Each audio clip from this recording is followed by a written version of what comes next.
Islamic video clips کا سوال تھا کہ بغض و عناد سے چھٹکارا حاصل کیسے کیا جائے۔ یہ جو لفظ ہے بغض، یہ لفظ غضب سے نکلا ہے، تو اس کا معنی جو ہے سریانی زبان میں بغض کا سریانی زبان میں معنی ہے غصے کو اندر رکھنا، با غضب، غصے کو اندر رکھنا اور اوپر سے چاپلوسی، خوش آمدی لہجہ، نرم لہجہ، میٹھی چھری والا لہجہ اپنا لینا، بالفاظ دیگر منافقانہ روش اختیار کر لینا۔ کیوں بھائی؟ غصے کو اندر رکھ لینا اور باہر میٹھے میٹھے لفظ بولنا، اور عناد جو ہے وہ دشمنی کو کہتے ہیں، عداوت کو کہتے ہیں۔ سمجھے آپ؟ اب یہ جو بغض ہے اس کی جو انرجی ہے وہ نیگیٹو ہے، نار ہے۔ جسی طرح تکبر ہے، اس کی جو انرجی ہے وہ نیگیٹو ہے، نار ہے۔ جتنا بغض و عناد، تکبر آپ کے دل میں رہے گا اتنا ہی زیادہ آپ کا سینہ تباہ ہوتا رہے گا۔ نبی پاک صلی اللہ علیہ وسلم نے ارشاد فرمایا کہ اگر کسی کے قلب میں رائی کے دانے کے برابر بھی تکبر ہوا تو وہ شخص جنت کے قابل نہیں ہے۔ اب سوال یہ پیدا ہوتا ہے کہ یہ جو یعنی چھپے ہوئے جو نیگیٹو ایول ایلمنٹس ہیں جن کو ہم محسوس کر سکتے ہیں، دیکھ نہیں سکتے، جن سے ہم باطنی طور پر بیمار تو ہیں لیکن ہمارے پاس اس کا علاج نہیں ہے، جبکہ قرآن مجید میں آیا ہے کہ قرآن مجید میں مومنوں کے لیے شفا ہے، اور وہ قرآن بھی ہم دن رات پڑھتے ہیں لیکن ہمیں شفا نصیب نہیں ہوتی۔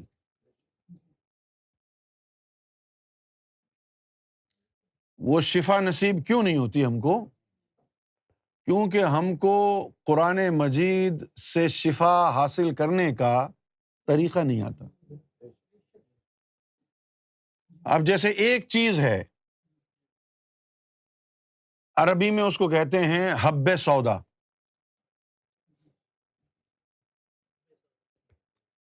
حب کہتے ہیں دانے کو، حب سودا، کالا دانہ، اردو میں کہتے ہیں کلونجی، انگریزی میں کہتے ہیں بلیک سیڈ۔ حدیث میں لکھا ہے کہ کلونجی جو ہے اس میں موت کے علاوہ ہر بیماری کا علاج ہے، موت کے علاوہ کلونجی کے بارے میں یہ حدیثوں میں آیا۔ لیکن سوال یہ پیدا ہوتا ہے کہ کلونجی فلاں بیماری میں کس طرح استعمال کی جائے کہ وہ بیماری درست ہو جائے۔ فرض کیا آپ کو کھانسی ہے تو اب آپ کو کلونجی کیسے کھانی ہے، پھر آگے اس کی جو ہے وہ تفصیل ہے، وہ ان کو پتہ ہوتی ہے جن کو اللہ تعالیٰ نے حکمت سے نوازا ہے۔ کوئی دودھ میں اس کا پیسٹ بنا کے پیتا ہے تو گلا صحیح ہو جاتا ہے، کوئی گرم پانی میں پیتا ہے تو اس کا فیٹ جلنا شروع ہو جاتی ہے۔ صرف ایک ہی طریقے سے تمام بیماریوں کا علاج نہیں ہے، اس کے مختلف طریقے ہیں۔ جن کو حکمت آتی ہے وہ اس سے علاج کر لیتے ہیں، جن کو نہیں آتی ہے وہ کلونجی اپنے گھر میں رکھ کر کے مر جاتے ہیں۔ اسی طرح یہ لفظ اللہ ہے، محمد رسول اللہ صلی اللہ علیہ وسلم نے فرمایا لکل شیء ثقالہ، ثقالۃ القلوب ذکر اللہ، ہر چیز کو دھونے کے لیے کوئی نہ کوئی شے ہے، اور دلوں کو دھونے کے لیے اللہ کا ذکر ہے۔ صبح شام لوگوں نے ذکر کیا، دل پھر بھی میلا رہا، کیوں؟ دل صاف کیوں نہیں ہوا ذکر اللہ سے؟ حضور پاک نے فرمایا لکل شیء ثقالہ، ثقالۃ القلوب ذکر اللہ، اللہ کا ذکر جو ہے دلوں کو دھوتا ہے۔ لوگوں نے خوب ذکر کیا، پھر بھی دلوں کے اندر بغض و عناد رہا۔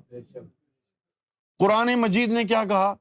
ان الصلاۃ تنہی عن الفحشاء والمنکر، کہ نماز برائیوں بے حیائیوں سے روکتی ہے۔ لوگ نمازیں بھی پڑھتے رہے، برائیاں بھی کرتے رہے، اس کا مطلب ہے کہ تم کو نہ نماز کا پتہ نہ ذکر کا پتہ، نہ کلونجی کا پتہ نہ سیب کا پتہ، کوئی طریقہ تو ہوگا نا۔ سرکار گوھر شاہی نے ایک دفعہ فرمایا کہ ہم جو ہے لال باغ میں بیٹھے ہوئے تھے،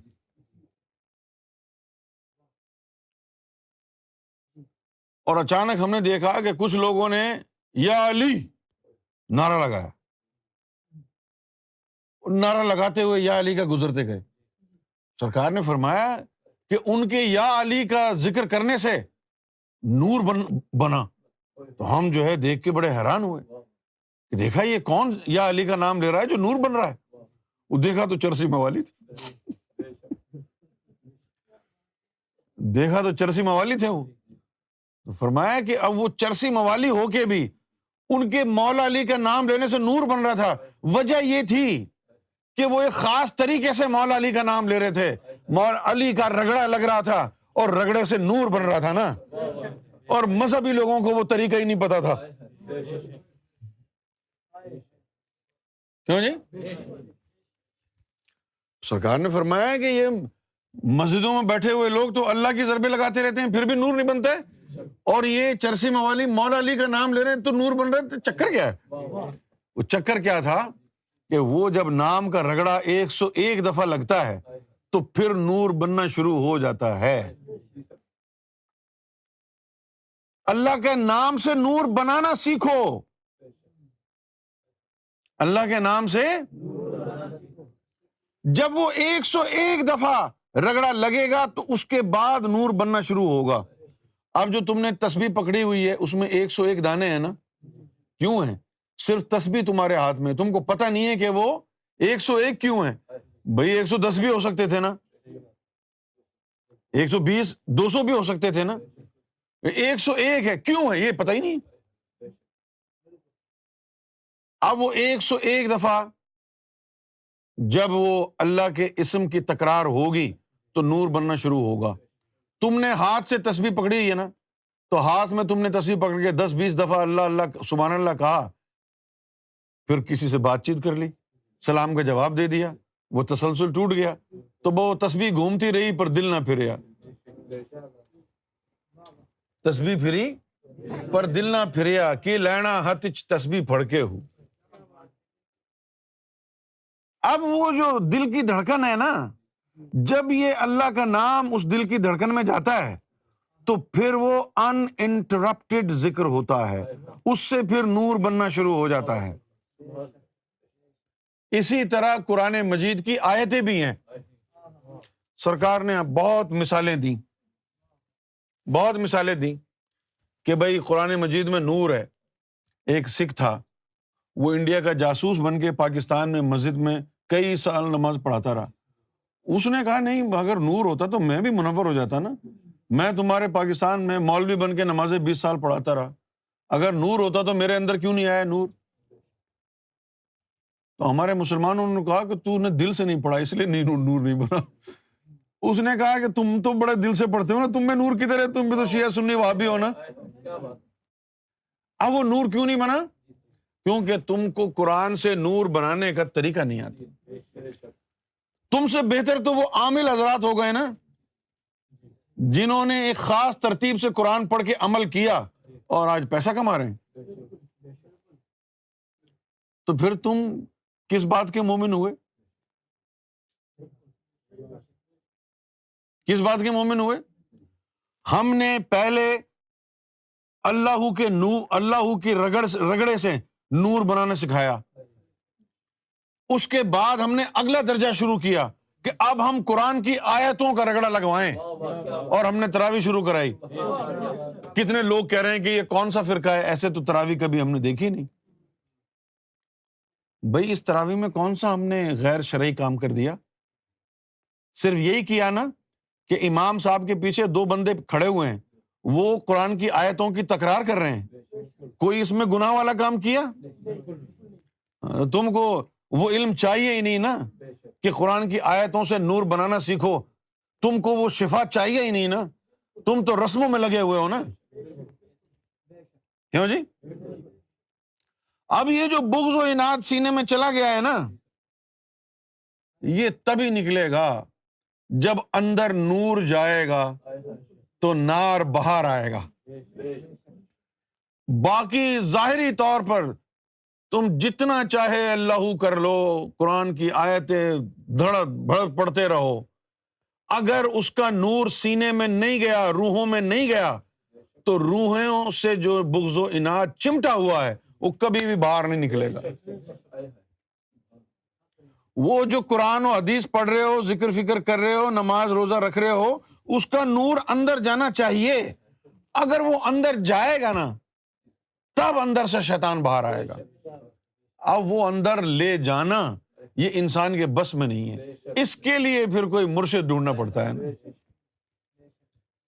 اس کے لیے مرشد ڈھونڈنا پڑتا ہے۔ پھر مرشد اپنی نظروں سے وہ نور اور اسم ذات تمہارے سینے میں اتارتا ہے، اور پھر اپنی نظروں سے تمہارے دل کے ارد گرد جو باطنی گناہ لگے ہوئے ہیں، جو اس کے آگے پیچھے باطنی بیماریاں لگی ہوئی ہیں، ان کو وہ نظروں سے دھوتا ہے، دل صاف کر دیتا ہے، اس میں اسم ذات کا بیج لگا دیتا ہے، اور کہتا ہے کہ اب تم اس کو روز نماز کا پانی دیتے رہو، یہ بیج بڑا ہو کے مومن بنے گا۔ تو بغض و عناد صرف اس وقت نکلے گا جب سینے میں نور آئے گا۔ بغض و عناد نکلے گا نور سے، نور قائم ہوگا، اللہ کا نام سینے پہ نقش ہوگا، آقا علیہ السلام کا نام اسم محمد صلی اللہ علیہ وسلم پورے سینے پہ نقش ہوگا، اور تو پھر مومن بن جائے گا۔ پھر جب تو مومن بن جائے گا، نہ تو شیعہ کہلائے گا، نہ تو سنی کہلائے گا، نہ تو وہابی کہلائے گا، نہ سلفی کہلائے گا، پھر تو یہی کہے گا امتی ہوں تمہارا یا رسول اللہ۔ پھر یہ ہوگا۔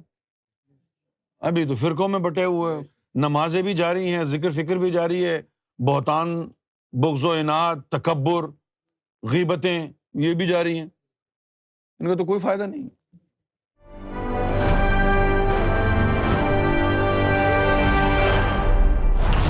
TV, bringing light, love, and peace in your life.